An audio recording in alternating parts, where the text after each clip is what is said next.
उमर अब्दुल्ला ने मीटिंग के बाद मीडिया नुमाइंदों से बातचीत की है। क्या कुछ कहा है वो आपको सुनाते हैं। उमर अब्दुल्ला क्या कुछ कह रहे हैं। Letter of support Congress party का लेकर के आप मैं अभी राजभवन से वापस आया हूँ। माननीय लेफ्टिनेंट गवर्नर साहब से मेरी मुलाकात हुई। मुलाकात के दौरान मैंने उन्हें नेशनल कॉन्फ्रेंस, कांग्रेस, सीपीएम, आम आदमी पार्टी और जिन इंडिपेंडेंट्स के तरफ से नेशनल कॉन्फ्रेंस को समर्थन की चिट्ठी मिली है, उन्हें उन चिट्ठियों को मैंने लेफ्टिनेंट गवर्नर साहब के हवाले किए और उनसे गुजारिश की कि जल्द से जल्द वो तारीख मुकर्रर करें ताकि यहाँ ओथ लिया जाए और लोगों की चुनी हुई हुकूमत जो है अपना काम संभाले। किस तारीख को सर ओथ सेरेमनी? अब ये लंबा सिलसिला रहेगा क्योंकि ऐसा नहीं है कि एक इलेक्टेड गवर्नमेंट को दूसरे इलेक्टेड गवर्नमेंट का जो है में तब्दील होगा।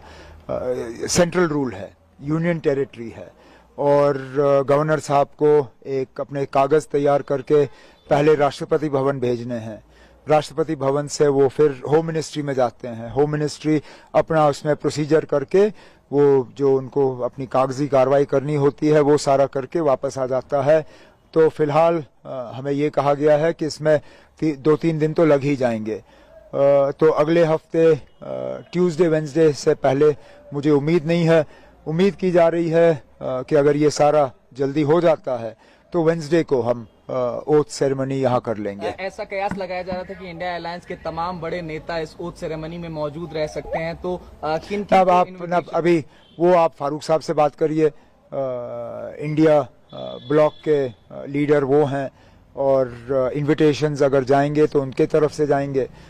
मुझे जिनको इनवाइट करना होगा वो अपने तरफ से मैं कल बैठ के उन्हें जो है दावत दूंगा। लेकिन फिलहाल तो अब ओथ की तैयारी हो रही है। सर, आज कांग्रेस लीडर्स भी मिलने आए थे, तो क्या कोई डिमांड्स या कुछ नहीं? उन्होंने डिस्कशंस तो हमारी रहती हैं, हम मिलके हुकूमत बना रहे हैं। उनका जो है लेटर ऑफ सपोर्ट हमें हासिल हुआ है और उन्होंने आज अपनी बैठक की। उनकी अपनी बैठक में उन्होंने अपने हाईकमांड को इजाज़त दी कि वो सीएलपी का जो है फैसला करें, सीएलपी लीडर का फैसला करें। तो हमने जो अपनी अंदरूनी बातें करनी थी वो हमने की।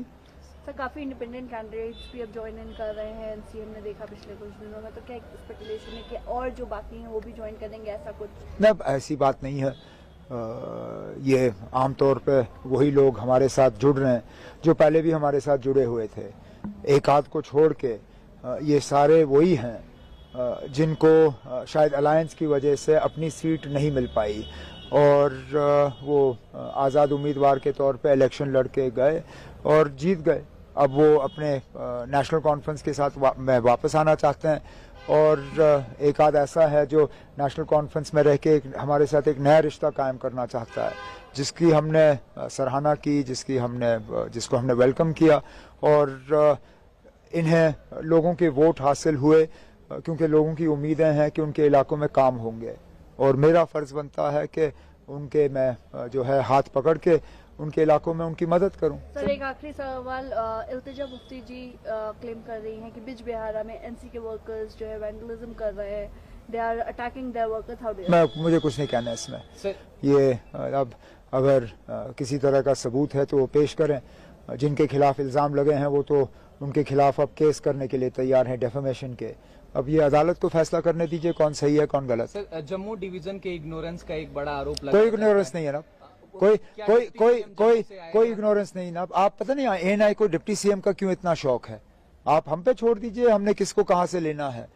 और फैसला या ऐलान यहाँ आपके एजेंसी के तरफ से नहीं होगा। आप हम पे छोड़िए। मैं बार बार ये कहता आया हूँ कि हम किसी इलाके को इग्नोर नहीं करेंगे और इस हुकूमत में जम्मू इग्नोर नहीं होगा। और इससे ज्यादा आप क्या सुनना चाहते हैं? बहुत शुक्रिया सर। चलिए। के बाद मीडिया नुमाइंदों से बात कर रहे थे और बता रहे थे कि फिलहाल लेफ्टिनेंट गवर्नर को हुकूमत साजी का दावा जो है वो उन्होंने लेफ्टिनेंट गवर्नर के सामने रखा और फिलहाल हलफ बर्दारी की तकरीब उस वाली से कहा क्योंकि अब यूनियन टेरिटरी है।